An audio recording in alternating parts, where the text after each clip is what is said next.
By the way, the FBI isn't the only part of the swamp that needs draining, a good draining. A department in the Trump administration is quietly trying to place illegal immigrants all across the country. We'll expose it. We thought we had gotten rid of it with Obama, but it's still here. Up next.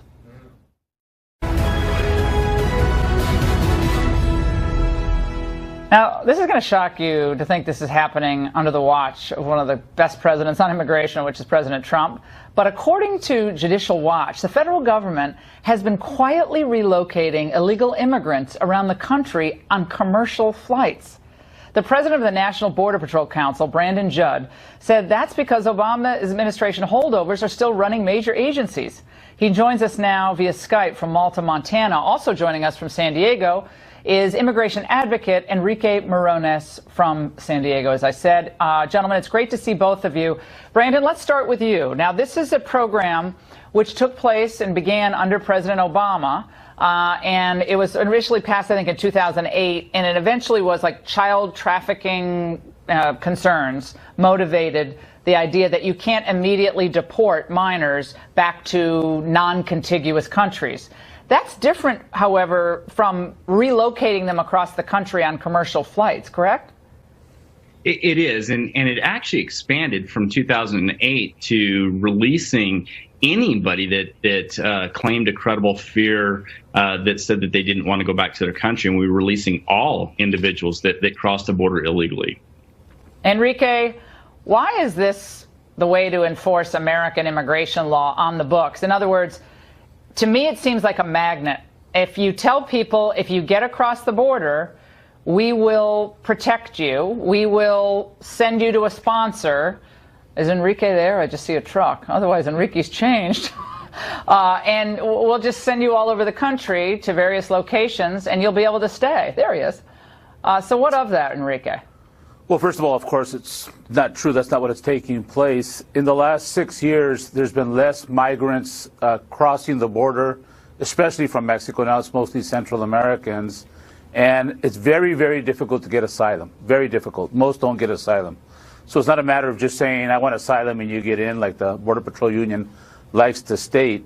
If that were happening, then the Border Patrol Union is greatly responsible because they've been promoting that concept to smugglers. Well, Enrique, I'm confused, though. Under the Bush program, President Bush started the program. Yeah. The people that do have credible fear, that do have a family member, many of them are allowed to go to that family member and stay there until they go to court.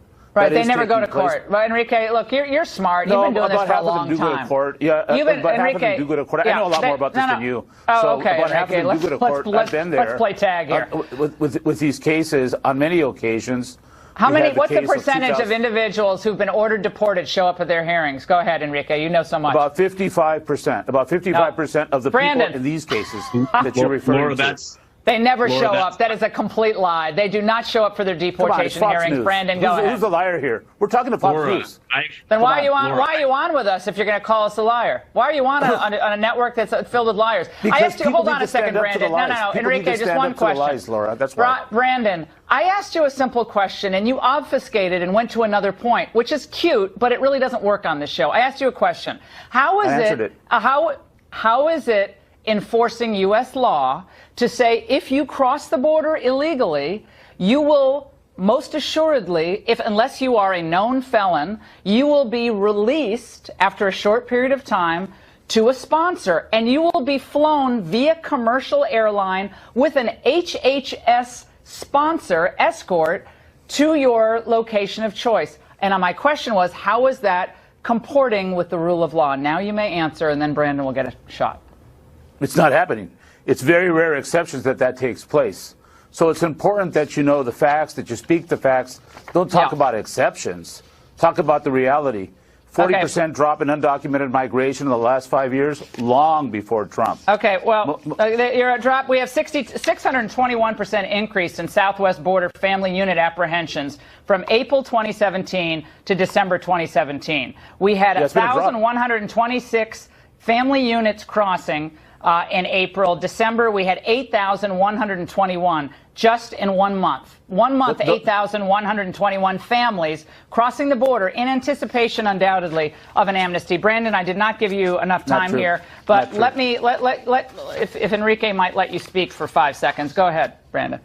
Laura, I can personally tell you, I did a shift patrolling the border today. I can personally tell you we let go nearly all those individuals that crossed under the Obama administration. Now, it's been much better under the Trump administration, but you still have those Obama holdovers that are forcing us to process the illegal aliens that we catch and set them up so that they can then turn around and release them. And that's got to change. And I am hopeful that it's going to change, because we know that President Trump is tough on immigration. He just has to deal with those Obama holdovers. And once that happens, let me play for you a soundbite from a flight attendant who called into my radio show today. Let's listen really quick. There were 4 of them. They took up 4 seats in first class. Young women and young children. They all have on brand new clothes, 1 bag of all brand new belongings, no identification whatsoever. Now, we had to cut that short, but she went on to say they had an escort with them, and she didn't know where they ended up ultimately. But this happens time and time again. She's a longtime flight attendant. She knew what she was talking about. Enrique, really quickly, you can respond.